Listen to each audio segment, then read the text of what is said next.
peace be with you. Assalamu alaikum. Wa alaikum salam wa rahmatullah. Dr. Jeremiah, how are you, Professor? I'm doing well, alhamdulillah. We just had a little good laugh going there. I mentioned preacheress. You know, there's preachers, and then I had said for your mother, she was a preacheress, actually a preacher also from the Christian church. Is that right? Yes. Yeah. So tell us a little about yourself. You're a professor at the UIC University, and we met one time before when I was actually there, and you got to talking on the panel, and I really enjoyed interviewing you somewhat. And you had an incredible story. And as I started off, not one preacher in the family, but two, mother and father, and now you're one who's wishing peace back to me to you, and you're Muslim. How did this all come about? Well, for the people I already know, but for the people now, I thought it was such an incredible story that we had to share this with the rest of the world one more time. Well, I was born here in Chicago. I was born on the south side of Chicago. I'm the oldest of 7. At the time, there were 4 of us. My mother and father had 4 children. And eventually, when I was very young, we moved down to Mississippi. My parents were very active in the Christian church, and there was a movement to get people to move out of the cities, to move more to rural areas. So we moved down there, and both of my parents were very active in church. We went to church almost every day. Both of them used to take turns giving the sermon they used to preach in church. My father used to write Christian songs. So I basically just grew up in the church. And I think being a part of the church and having a lot of time to spend with the Bible, we had to memorize books of the Bible. We did a lot of study of the Bible. We fasted. We observed the Sabbath. All of those things. It got me to thinking about what it was that I believed, because my parents were very, very big on us having a belief for ourselves, not just taking it because they believed in Christianity. So I used to just read. I read a lot, and I would read the Old Testament. I would read about the prophets in the Old Testament, like Abraham and Noah and David and Solomon, peace be upon them all. And it just kind of occurred to me at a very young age that the doctrine that they were following was a lot different than what was described in the New Testament. And so I think that kind of sparked an interest to find out why that was. So now, what you were being taught, for many people now, they really don't believe, because it's in the natural inclination of the human being. It's intrinsically built in us, just to want to worship the Creator. Now, when you come into this whole Trinity and 3 gods but one, many people their innate nature opposes this. Were you having that divide in your life now? Were your parents calling you to this? You going to the church, seeing this, and now there's something described, because so other people can relate also to that feeling, that you were feeling at the time inside your heart. Yeah, I think as a young boy, the Trinity never really made sense to me. And I asked my mom about it a couple of times. I talked to my friends, like in Sunday school, Bible study, and really the overriding message that we were taught is that it takes a leap of faith. No one was actually able to really explain it to me. And so that kind of, it made me a little bit uncomfortable, because I felt like if this was something that was going to determine whether I went to heaven or hell, then I should have some understanding what it was that I was actually believing. But as a young child, as I said, I was living in a very rural area in Mississippi, and eventually we moved to Louisiana. There wasn't a lot of other options as far as what one could believe.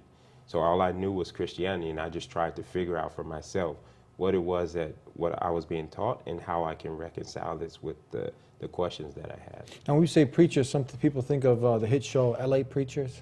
Have you heard of that? No, if they had money, they weren't sharing it with us. So it's not like that. What define, like, when we say preachers? What did your parents' life consist of? So I mean, basically, I think if you would have seen us back then, we might have been considered what are called holy rollers. Like, my parents were part of a very conservative church. My mom didn't wear makeup. She wore long skirts, long dresses. We didn't listen to music. We actually didn't have a TV for a number of years. I think 4 or 5 years we didn't have a TV. Like I mentioned, we kept the Sabbath. So on Friday, we would turn off all electrical appliances, My mom wouldn't cook, and we would do that from Friday sundown until Saturday. That's as a Christian. Yeah, as a Christian, yeah, we did that. My mother sewed these garments for us out of potato sacks, and we would actually pray in those. So it wasn't like a very glamorous type of lifestyle. You know, it was very rural, you know, working class type of community, small. People knew each other. They interacted like in a very friendly, cordial way. Sometimes we would travel to different states to what are called tent meetings, where you have big revival gatherings. But it wasn't like the LA preachers with the money and the cars and all those types of things. No. But you said holy rollers. Yeah. You got high rollers like the LA preachers, Mm-hmm. but now you're talking about holy roller. Yeah, I think these are people that they fervently believe in the Bible. They believe in the Bible literally, like it's the Word of God. They take it very, very seriously, and they try to put it in practice in their lives. And I think that's what my parents were trying to do as young adults raising young children. Okay, we're going to take a break, and then we want to know how you kind of went away from Christianity and you ended up accepting Islam. Is that right? Yeah. Yeah, we're gonna come back with this exciting story with Dr. Jeremiah here on the Dean Show. Don't go anywhere. Is there a purpose to our lives? Do we simply exist to make a living? Or were we meant for something greater? Something more meaningful?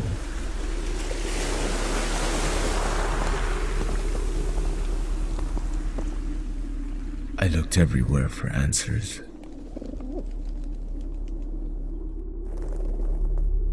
And I found Islam.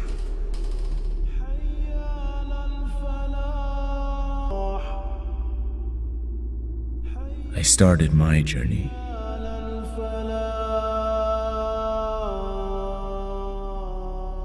Have you started yours? Please subscribe to The Dean Show. Follow us on our official Facebook and Twitter pages in the links below. Please also help support The Dean Show by making a donation in the link below. Back here on the Dean Show. Now, Dr. Jeremiah, you're a man of academia, you know, someone who's prudent, wise. For you, usually when you go into the universities, they try to just cut out God altogether. Mm-hmm. And you actually, that didn't happen to you. You stuck with religion, not the same religion of your parents, mm-hmm. but were you at a point in your life tempted now to just leave off religion altogether? No, I can't. I don't recall ever like having the feeling that I would not believe in God. Like I said, my parents were very serious about God. Even before, like when they were very young, they got married very young. There were certain things that happened in our lives that like made us believe that there was God. Like for example, I remember when we were living here in Chicago, and we needed a new car. Every morning, my mom would go out to the window and say, "Do you see it yet? You know, God is going to bring it. God is going to bring it." And so we got used to like reliance on God, expecting that the things that we obtained were actually from God. And so atheism just never made sense to me. I can never like consider myself believing that there was no God. But at the same time, from a belief perspective, Christianity also didn't make sense. So I think I was looking for something that like was straightforward, simple, easily explained, and something that I can put into practice in my life. Do you think a lot of atheists have just hijacked science? They hide behind science because, you know, as Muslims, we're very, I mean, scientific. The Quran is not a book of science, but it has a lot of facts about science, things that are verifiable. So do you think you see a lot of people of atheism, they hide behind science? They've hijacked it somewhat. Maybe to a certain extent, but I think really it's probably just arrogance. Mm-hmm. Because I think the few people that I've talked to that are atheists, they kind of have the idea that if I can't explain it, then it doesn't make sense. If I don't have tools to measure it, then it doesn't make sense. And I think that's like just the height of arrogance. Mm-hmm. There are a lot of things outside of our experience that we don't even know, we can't detect them. And so we certainly can't explain away what's happening. So I think really it's arrogant. It's also kind of confusion. Like I remember my oldest son, when he was about 4 or 5, he asked my wife where was she when he was born, and we kind of laughed because she was doing the work on that day, and like we tried to explain to him how it came about, and he just didn't believe it because he didn't remember that. So that's kind of how I see atheists, and I just if they don't have the firsthand knowledge or capability of measuring or detecting it, they just assume that phenomenon is not happening. And to me, it's just kind of silly, like the same way I look at my son. Like, he was just kind of inexperienced. He was young. And now that he's older, he's almost 9, and he's seen pregnant women. He's been able to experience certain types of things happening, and he can see that, his mom did birth him. Similarly, the same way we believe in God. Now, we know that the Islamophobia now, you have a lot of racist people out there, and now it's kind of shifted towards the Muslims. And did you see the same back then? Was it anywhere near the level that it is now, today? No, I think it's much more organized now. I think after 9/11, a lot of us were expecting that. I was a new Muslim, but we were expecting to see this kind of like coordinated anti-Muslim backlash. But I don't think it really started until about 2010. I remember the World Trade Center mosque controversy. That's where it seemed to really, really pick up. And now it seems like there's a well-coordinated effort. They have a lot of money, and they have people who regularly appear on TV pretty much just denigrating Muslims for all kinds of crazy things. How do you, have you had experiences with people who are kind of closed minds, and how do you deal with it? When people, recently we had, we get hundreds of emails. People from all over the world email us, and usually we get good feedback from the program. Even people who were very ignorant about Islam, they didn't know anything about it, they watched some of the shows, and you know what, their false fears kind of start to diminish. But just recently we had a Kathy Smith, actually, and this was brought to my attention. She really was someone who's just kind of bringing up things like "you murderous," making bold statements. Obviously Islam has nothing to do with a lot of these horrific acts that fringe element do, but to categorize all Muslims as murderous, terrorists. Have you ever come across someone like this, and how do you deal with this, if you have? I think probably what's more disappointing is that I have people that I'm pretty close to. They're starting to buy into the rhetoric a little bit. And I know how they were before these campaigns started, and I know where their sympathies were. So really, when I first hear it, it's kind of like shock. Like you hear from a family member that like all Muslims are terrorists, or I've heard family members say we need to bomb Mecca and Medina. Those kinds of things are really disappointing. So what I try to do is just highlight the people who are making these types of claims and show how before they were making the same, those camps were making those same kind of blanket criticisms and denigrations of black people. They were doing the same thing. If you go back further, the Jews, they do the same thing to Italians, the Irish, the Chinese. And so it's the same history of American racism and bigotry, even though Muslims are not a race, same bigotry, and now it's just a Muslim turn, unfortunately. So let's continue on with your story. We'll come back to this. So what was it? What finally had you, accept Islam? What was it about Islam that finally had you, come into it wholeheartedly? As a teenager, I was a young teen, a preteen. I was a part of the Junior Fruit of Islam, so that kind of gave me an exposure somewhat to Islam, but that was more like a political, social type of organization. So I think what finally got me to Islam is a good friend, Hasib. He was a fellow graduate student. We were both studying for PhD in material science and engineering. He went to Egypt the year prior to study Arabic, and I was always interested in Arabic. So whenever I would ask him, how do you say this in Arabic, or how do you write this word in Arabic, he would throw something in there about Islam. So after a few months of talking with him, I asked him how to pray. He showed me how to pray in my office. Then a couple of days later, I asked him, what do I need to do to become a Muslim? And he was like kind of skeptical, so he told me, show up 2 days from now in the masjid. I showed up. He wasn't there, but I went and I pronounced the testimony of faith in April 8th, 2000, and since then I've been Muslim, alhamdulillah. And that's the same. I always repeat this over and over for someone who might be turning in for the first time, that you're declaring that the same way if you were living during the time of Jesus, you would declare that there's nothing worthy of worship except the God that Jesus worshiped. And Jesus, if you were living there in that time, he was the messenger of God. But today, Muhammad is the last and final messenger, and I'm not going to worship anyone but the Creator, the one God. That's it. That's it. Yeah. So how has it impacted your life since that was how long ago now? 14 years. 14 years ago. Yeah.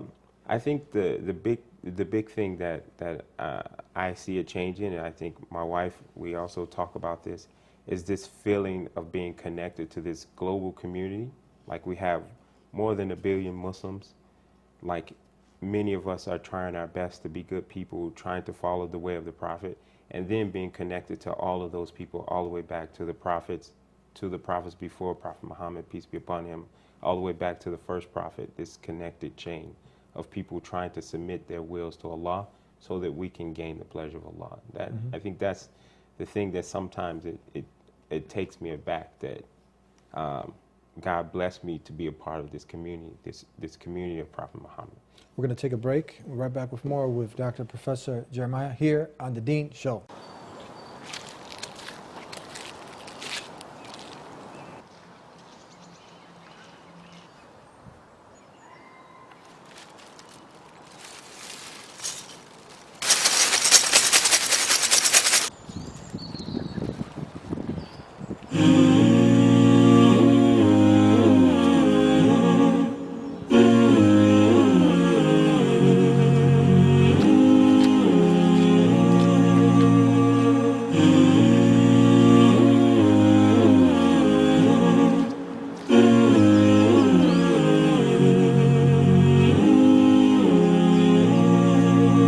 Please subscribe to The Deen Show. Follow us on our official Facebook and Twitter pages in the links below. Please also help support The Deen Show by making a donation in the link below.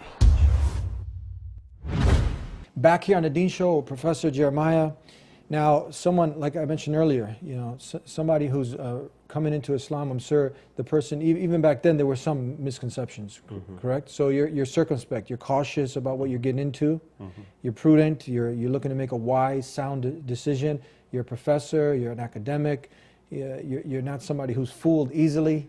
So you did your due diligence, correct? Yes. So tell us, for somebody who else is out there who's also, like, they've tuned into the Deen Show, maybe they met some Muslims, what advice do you have for somebody, but now that you have all of this propaganda that's out there against Islam, what advice do you have for people out there, sincere people? Yeah, I think the first thing is take it to the source. Like the Quran is the holy book of Muslims. We believe there's no error in there. And if you hear someone cite a verse of the Quran and they try to justify like some criminal type of activity, go and read that verse, read the verses around it, the ones before and after it. And I think most of the time, like, you will have no problem seeing the clear wrong that is being done to the reputation of Muslims and to the word of the Quran. And then if, in that case, if there's still some issues, I think there are lots of Muslims around. Not everyone is prepared to answer questions about the Quran, but if you have a Muslim friend or a co-worker, ask them questions, and if not, you can contact your local mosque or Islamic center. And there's a lot of information on the internet. I'm a little bit cautious about suggesting that people look for information on the internet, because there are like sites that they're trying to look like they're Muslim sites, but they're not. But I think the main thing is that people have to challenge themselves to not just take things, the first thing that they hear, like verify information, check the information. The Quran can defend itself. Like we don't have to defend the Quran. The Quran is capable of defending itself. So read the Quran. Ask yourself, is this actually what the Quran is saying? Isn't it amazing that even with all this false propaganda against Islam, that Islam, continues to be the fastest growing religion, and more women are entering Islam than men? Isn't this amazing? It is amazing. And actually here in Chicago, we have a lot of white Muslims, new white Muslims, which to me is like just amazing, because there's a lot of pressure on white people. If you convert to Islam, you're seen as like this huge outcasts. Like in African American community, we've been historically more receptive to Islam. But here in Chicago, we have a lot of white brothers and sisters that are embracing Islam, and I think that's because before they were Muslim, they challenged themselves and they tried to see, what is this religion about? And if you look and you open your heart, you can't help but be convinced. One of the other false misconceptions is that Islam oppresses women, that women have no role in the society, community. And recently we had something on our Facebook page. It was a post about the oldest university that was in the world, that was established by a Muslim woman, Fatima, in Morocco. And then we asked the Muslim women to come on, right, and to voice their voices. And they came on by the dozens, you know. So many women came on talking about, and these are converts, people, women who've accepted Islam, and talking about how Islam has liberated them, how they feel this peace and happiness. And this was something that is amazing. So have your parents, have your siblings, have your family members been receptive now to you? It's been a long time now, but now that they've seen your character improve, you obviously become a better human being. How is their attitude towards Islam? And you've been? My family has always been positive. Yeah. My immediate family has always been positive. My parents, my siblings. I haven't had any negative reaction from any of my family. Actually, when I told my family and friends that I converted to Islam, a lot of my friends were like, okay, who's surprised about that? You know, they were just expecting it to happen. No, I haven't had any negative responses from my family. But one thing that I have noticed is that my family is they tend to take up, my immediate family, they will take up for Muslims even when we're not there. Like if there's a conversation with someone else, they will defend the Muslims. And I think that's because we've tried to maintain good relationships. And that's something that is encouraged in Islam, that's emphasized in Islam. Did I answer your question? Yes. I feel like I lost the part. Tell me, when I was there at the university, there was a gentleman who was in the audience, and I had asked him if he was, because he was really inclined towards Islam. Okay, now I have your previous. Can I go back? Yeah, go ahead. ahead. So I think it's clear that Islam does not oppress women. Islam is a way of life. And if you look into the rules of Islam, the rulings of Islam, then definitely they're there for like a sound, healthy society. And I think what we need to be careful as Muslims is that we don't use our own personal insecurities to defame the quote-unquote image of Islam. So there are some people amongst us, mostly men, that might take some liberties that are not theirs, but Islam doesn't give them that. Yeah. Like Islam doesn't give Muslim men the right to oppress Muslim women. And I think you'll see that when you talk to Muslim women, that the ones that know the religion, that have studied their religion, they will say this is not from the religions. Yeah. So if there is some negative thing, it's from people, and people will find something to justify whatever they're doing, whether it's Islam, Christianity, Judaism, or whatever.